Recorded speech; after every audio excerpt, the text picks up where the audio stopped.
Agora, a Bíblia lida e explicada com Alain Amorim. Para quem quer ouvir a Palavra de Deus de forma simples e compreensível. Olá, querido ouvinte, querida ouvinte. Estamos de volta com mais um programa A Bíblia Lida e Explicada. Eu sou o pastor Alain Amorim. Nós vamos continuar hoje o nosso estudo. Estamos continuando o nosso estudo do Evangelho de Mateus. Estamos no capítulo 14 e eu espero que a sua Bíblia já esteja aí aberta. No capítulo 14 nós vamos considerar a segunda metade daquele trecho que começamos a estudar no nosso último encontro.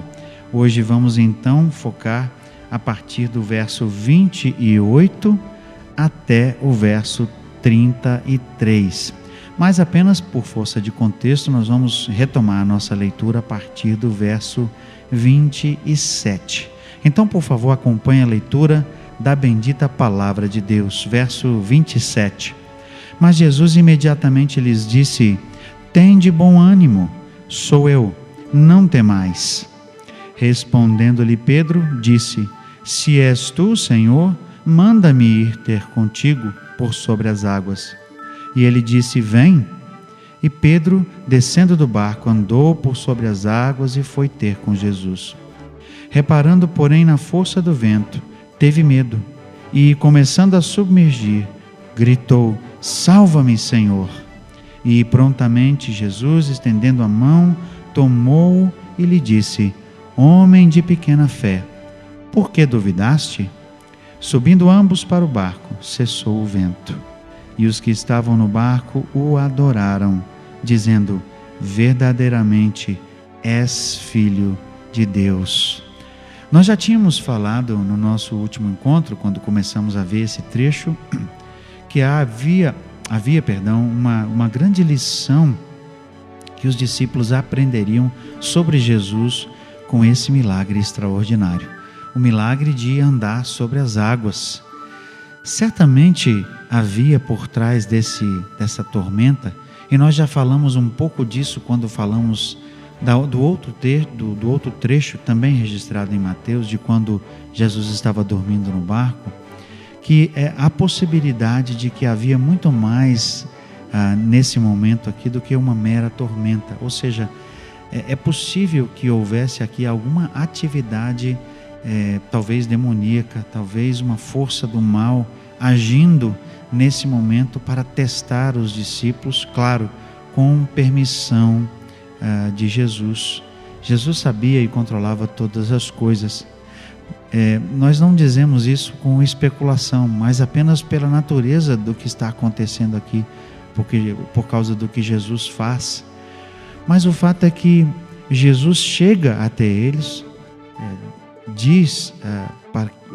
fala então que os discípulos não precisam ter medo, ele está ali com eles, não é? E algo inusitado acontece. Pedro então, ouvindo a voz de Jesus, antes que Jesus se aproximasse para entrar no barco, Pedro certamente gritando em alta voz: Senhor, é o Senhor mesmo? E se for o Senhor, eu quero ir até onde o Senhor está. No original, no grego, nós temos uma coisa interessante que não é vislumbrada aqui pela tradução.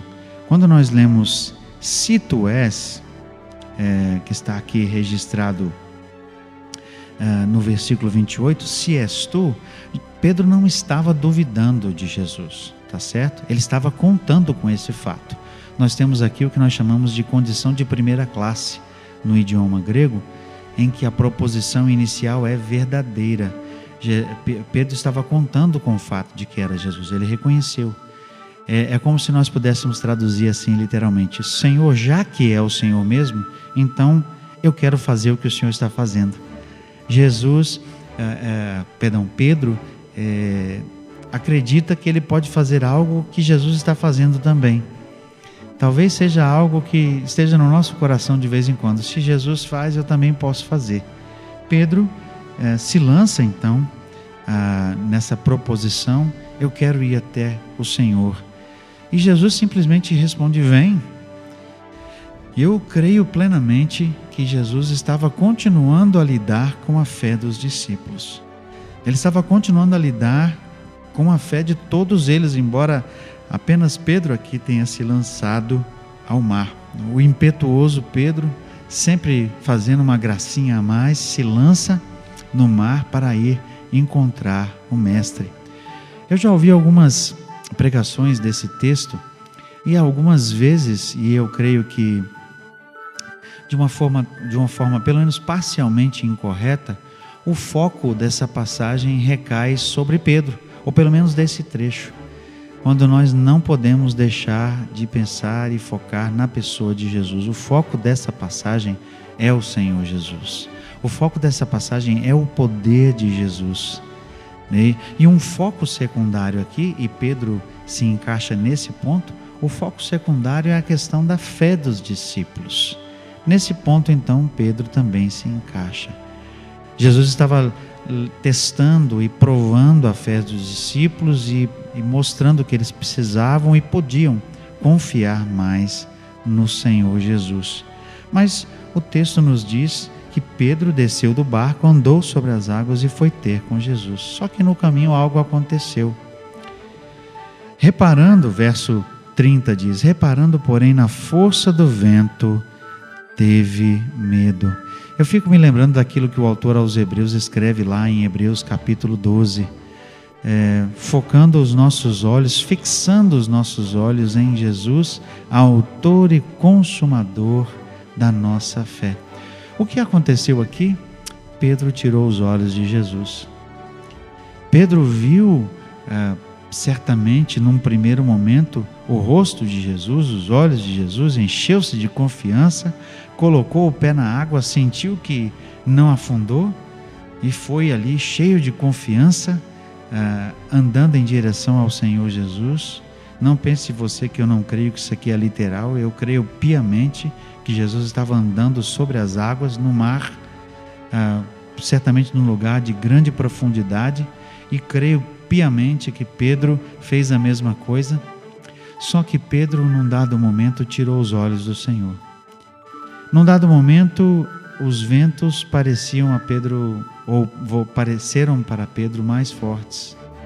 Num dado momento, as ondas pareceram mais altas para Pedro, e ele tira os olhos do Senhor, tira o foco da sua atenção de Jesus e passa a prestar atenção no que está à sua volta. E aí ele começa a afundar. Ora, veja, meu querido ouvinte, minha querida ouvinte, sim, algumas vezes, algumas ocasiões isso também nos acontece. Ou melhor, se isso não nos acontece, muitas vezes temos confiança, iniciamos algum tempo, algum momento de provação, temos fé no Senhor, oramos e cremos, dizemos, Senhor, eu sei que o Senhor está comigo, eu sei que o Senhor vai me ajudar, eu sei que o Senhor vai me fortalecer, mas talvez pela demora, talvez pela força da provação, pelas circunstâncias que estão ao nosso redor, nós tiramos os olhos de Deus. E aí as circunstâncias se agigantam diante de nós. Muitas vezes nós mesmos fazemos o Golias ser maior do que ele é. Muitas vezes nós permitimos que as nossas circunstâncias se agigantem e tememos. Falta-nos a fé, falta-nos a confiança em Deus, deixamos de focar os nossos olhos em Jesus. Jesus estava no mesmo lugar. Talvez Jesus estivesse ainda dizendo para Pedro, vem Pedro, eu estou aqui, vem. Mas Pedro duvida, Pedro está titubeando, Pedro está com os olhos para um lado e para o outro, pensando, eu vou afundar, essas ondas são maiores do que eu pensava, esse vento está mais forte do que eu imaginei, eu estou começando a estremecer, eu vou afundar. E aí então, nesse momento de desespero, graças a Deus, Pedro clama a quem pode realmente salvá-lo, Senhor, salva-me, como diz aqui o final do verso 30, salva-me, Senhor.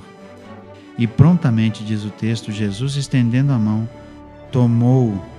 Mas então Jesus aproveitou para lhe dizer, homem de pequena fé, por que duvidaste? O tempo todo Jesus estava no controle da situação. Nós vemos aqui que Jesus estava o tempo todo sabendo exatamente o que estava acontecendo e ele queria propositadamente, e ele fez isso, como nós dizemos aqui no nosso linguajar, de caso pensado. Ele demorou a vir até os discípulos, ele só veio no final da madrugada, não é? Certamente os discípulos já estavam há muito tempo lutando contra essa tempestade, contra as ondas, mas no momento certo, tendo deixado que um tempo traspassasse, Jesus aparece. E aqui de novo Jesus dá ouvidos a Pedro. Pedro vem em sua direção, mas duvida. Ou seja, a sua fé não foi forte ainda, suficiente. Ele precisava melhorar, ele precisava aprimorar a sua fé no Senhor. E é isso justamente que acontece aqui. Por isso Jesus chama Pedro de homem de pequena fé. Jesus não estava diminuindo Pedro. Jesus não estava aqui fazendo nenhum bullying e não estava fazendo chacota de Pedro, mas ele quis dar uma grande lição a Pedro e aos discípulos. Eles precisavam confiar no Senhor. Eles precisavam fitar os olhos em Jesus. Eles, no momento certo, precisariam olhar para a cruz e se lembrar da ressurreição e olhar para Jesus, para que eles entendessem que podiam confiar no Senhor. O Senhor que era soberano, o Senhor que aqui era soberano sobre a natureza e dominava o mar, a ponto de, como o texto nos diz, assim que Jesus entrou no barco, o mar se acalmou mais uma vez. Ele era poderoso e foi isso que os discípulos aprenderam.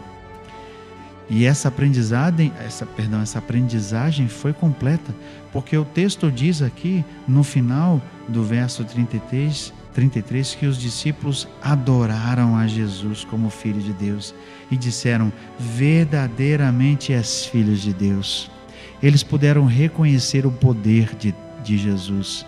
Eles puderam reconhecer a autoridade de Jesus como Filho de Deus, a sua autoridade sobre a natureza, de tal forma que ele podia dizer às ondas mais uma vez que se acalmassem, de tal forma que eles pudessem se sentir novamente seguros, de tal forma que eles pudessem perceber que poderiam confiar plenamente em Jesus. Então, meu querido ouvinte, minha querida ouvinte, eu quero perguntar para você nesse momento: você confia plenamente em Jesus? Você confia em Jesus somente na calmaria, somente quando as coisas estão boas, ou você confia em Jesus nos momentos difíceis, nas tempestades da vida? Jesus está certamente dizendo para você: não temas. Jesus está talvez provando a sua fé, fazendo com que ela amadureça, fazendo com que ela cresça, para que você compreenda, assim como os discípulos puderam compreender, que Jesus é o Senhor, que Ele é poderoso, que não há tempestade que Ele não vença, que não há dificuldade que Ele não possa superar, que não há momento da vida em que Ele não está com você. Sim, meu querido ouvinte, muitas vezes Jesus não nos livra da tempestade, mas é certo que Ele está conosco. É certo que Deus está com você, mesmo no momento difícil. Assim como o salmista disse lá, o salmista Davi disse no Salmo 23, ainda que eu ande pelo vale da sombra da morte, não temerei, porque tu estás comigo. O grande diferencial para nós pode ser o fato de que mesmo na tormenta, Deus está conosco e a promessa dele é o auxílio, a presença dele conosco. Assim aprendemos essa lição preciosa e vamos continuar para finalizar o capítulo 14 no nosso próximo encontro. E até lá, que Deus abençoe a sua vida. Acesse agora nossa plataforma e baixe os podcasts www.rede316.com.br. A Bíblia lida e explicada com Alain Amorim.